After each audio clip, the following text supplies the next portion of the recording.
L'actualité internationale fait nier des milliers d'Israéliens dans la rue hier contre Benyamin Netanyahou et la façon dont il mène la guerre à Gaza. Oui, le Premier ministre israélien est dans la tourmente. 9 mois après le début de la guerre, il vient de décider la dissolution de son cabinet de guerre, une instance créée en urgence après les massacres du 7 octobre et que le centriste Benny Gantz, grand rival de Benyamin Netanyahou, a quitté il y a quelques jours.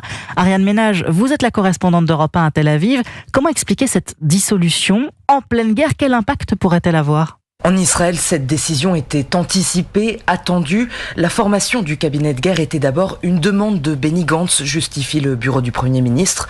Alors logiquement, son départ du gouvernement il y a quelques jours signe aussi la fin de ce forum restreint. Mais surtout, depuis ce départ, les ministres d'extrême droite ultranationaliste, Itamar Ben-Gvir notamment, exigeaient de récupérer les places laissées libres à la table du cabinet de guerre.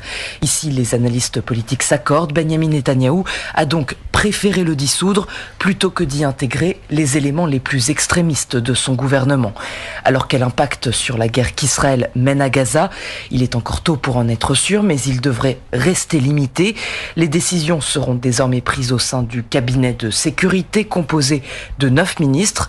Mais cette dissolution du cabinet de guerre pourrait tout de même compliquer les relations du gouvernement israélien avec Washington, qui y voyait un forum plus modéré et en Benny Gantz un interlocuteur de choix. Ariane Ménage.